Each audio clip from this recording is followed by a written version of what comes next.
Welcoming into the podcast here on Chamber Amplified, Nabil Shaheen, a former co-worker of mine from way back in the day with Findlay Publishing. Nabil, now Community Outreach and Communications Manager at the Lucas County Board of Developmental Disabilities. We're going to talk about all of that. Nabil, thanks for coming on the program. Doug, thank you for having me, man. This is exciting, and colleagues so long ago, so longer called Findlay Publishing, right? So yeah, that has been quite some time, but that's kind of what we want to delve into your expertise on, because obviously you've moved into a new role, and maybe we'll talk a little bit about that later here in the conversation. But one of the things that we're talking about, as a matter of fact, this week here at the Chamber is managing web presence, and that is really something that you had done most of your career until your latest step. So we're going to tap into that knowledge, and I think we'll talk a little career advice at the end too, about when to know when it's time to move on to something else, because you and I have both done that. Excellent. Yes, we have. Yes, we have. So, Nabil, the thing that got me started down this path was I was looking at, I was trying to get in touch with some members, and just I wanted to reach out to them on social media because, give them a thumbs up, whatever, get that engagement going for them. And I noticed they didn't really have much on their profile. And then I noticed they didn't really have a website going. And I thought, these are areas people need to be focused on. What, in your experience, are some ways that small businesses can manage that part of the business, which is very important? Well, I think my guess is it's just overthought or overcomplicated, and it's really a fairly simple process. You don't really need much to establish any sort of trust or credibility when somebody's searching you. I mean, in the modern world, even if there's a brick and mortar spot, you are Googling that place first. You are, as you alluded to, Facebooking that place first. Just establishing even the most basic presence on social media, which is, obviously comes with a cost, I guess, but no financial one initially to set something up, just to establish, your name, your phone number, your location. When people are Googling, I guess it's a verb, right? Right. Yeah, we all use it as a verb. I don't know if Google wants us to, but they're not here to boss us around right now. Right. No, it is a very essential piece. Like you said, it is the first place people go to when they see if a business name or organization is finding them online first. And Nabeel, before we get further into it, one of the things I probably should have asked is, let's walk through your experience in this avenue, in terms of what you did when we worked at Findlay Publishing, and then what you did beyond that in this realm. Yeah, I was my longest time spent at the Courier there was as the online editor, so editing online stories and posting them on the website, on the Courier's website, and then certainly promoting those across the different social media channels, which, for a newspaper, that's how we engage with readers, was posting the stories, getting those comments. Certainly you and I crossed paths many times on Friday nights of high school basketball or high school football. So that, as time went on, really proved to be far more essential than it previously was, because you're no longer waiting until Saturday morning to get the newspaper and see what the score was. You are in real time that night, able to see that. So from there, evolved to the Blade here in Toledo, where I spent 4 years kind of doing the same thing on the web desk, managing online news, editing stories before posting them, text message alerts of breaking news headlines or anything like that, and then again, refreshing the website or the social media channels and posting stories. And again, just trying to engage comments. At the Blade, it really grew kind of a citizen helped journalism. I can remember a few times during the great Lake Erie water crisis in 2014, a few snowstorms that we had in 15 and 16 as well, just creating this page where we promoted this hashtag that people can use, and then on their social media feeds, they would use that hashtag.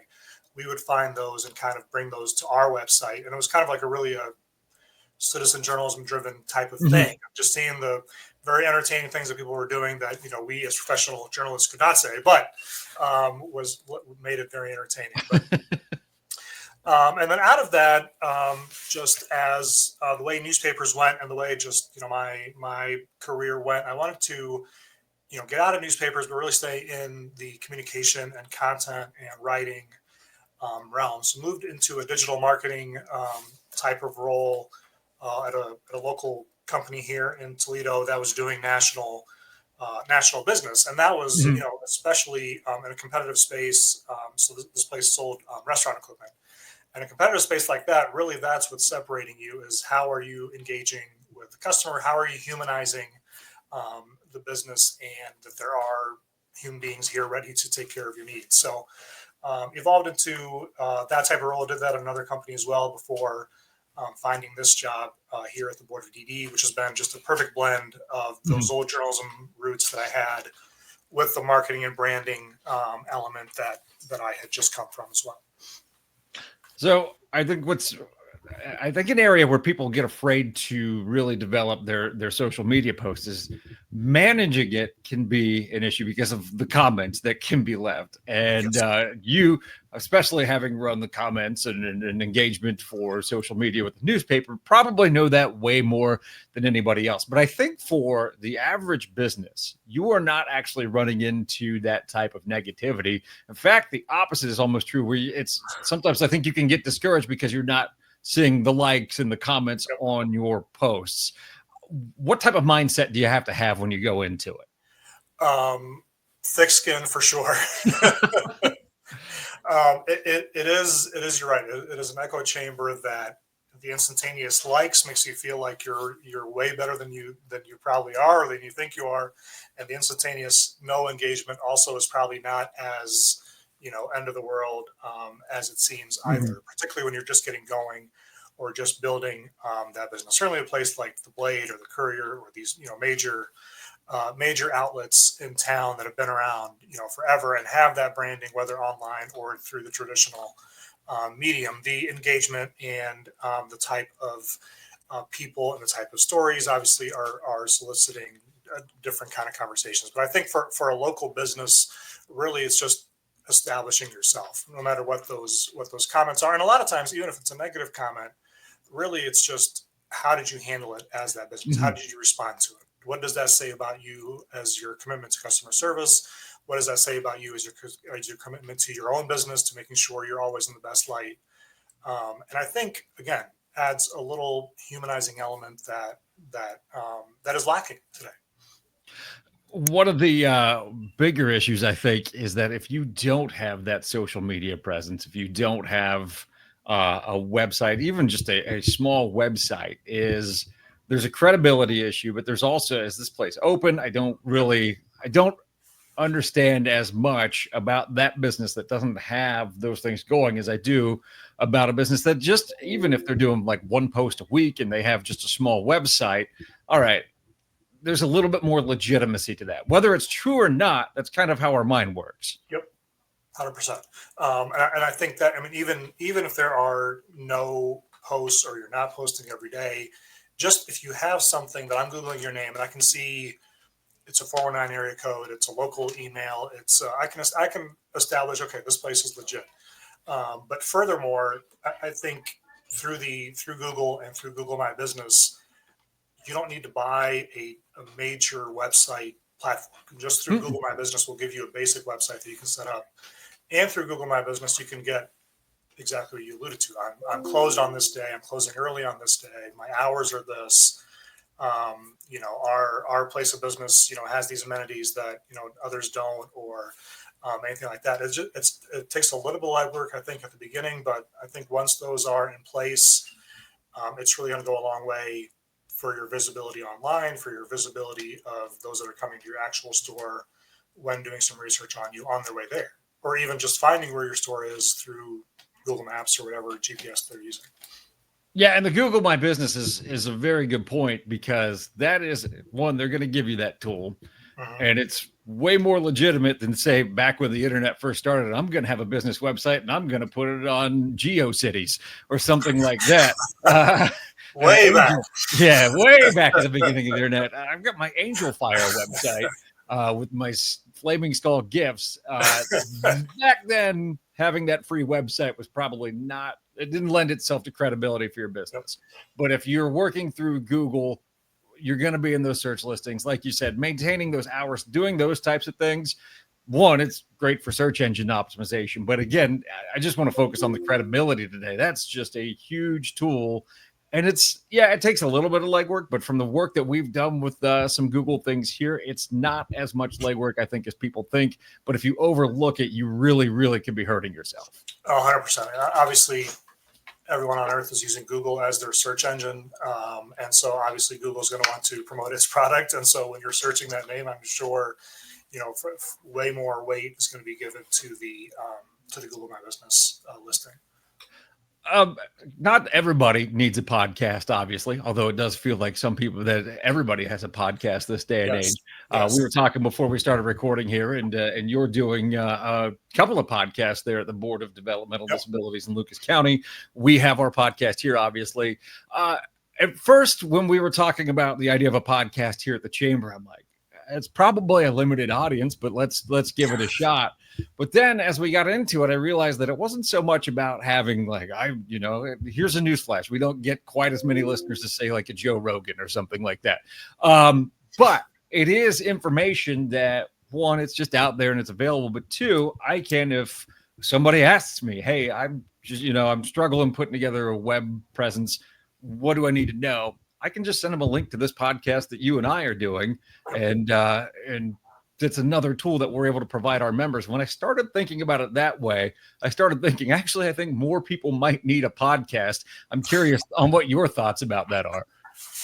I am all for it. And we were kind of talking it runs the gamut of what is available to make a podcast. And you can spend as much time or as much money or as little time and little money as you want to make it. But to me, it's another avenue. And I think, whether in my days as a journalist, in my days as a marketer, in my days, now in public relations, it's always, for me, the biggest thing has just been, how am I going to humanize this story? How am I going to humanize this football game? How do I humanize this commercial refrigerator the restaurant needs? It's not so much the commercial refrigerator. It's like you have a pain point in your kitchen and this refrigerator. So people can relate to the pain point in the kitchen much more so than can relate to the $5,000 refrigerator.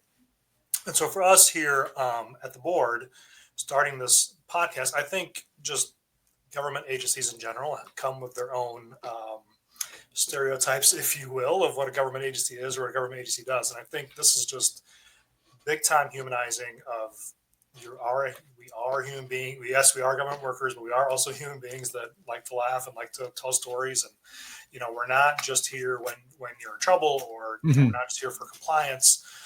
It really goes a long way in humanizing you. And certainly, in an age of limited human interaction, this really is a great way to have a face and a voice and a human engagement element to it. So, for us, we're kind of talking, we started this internal podcast, for us, there's about 300 of us here across two buildings. Not all of us are here every day. Some people are out in the field with individuals. Some people are working from home. Some people are in the office. So we don't really get to see each other. And so to spend 20, 30 minutes of just getting to know your colleague, getting to know their background, getting to know, their hobbies that you didn't know you shared that hobby with them, really has gone a long way. And then same thing with our external one.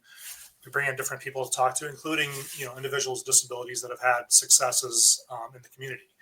And as a publicly funded agency, again, humanizing this individual with disability, humanizing our work, I think is going to go a long way in when and if that time comes that, we need voter support. Hopefully that's already top of mind of the successes that we're having and the human elements of the humans that we're serving.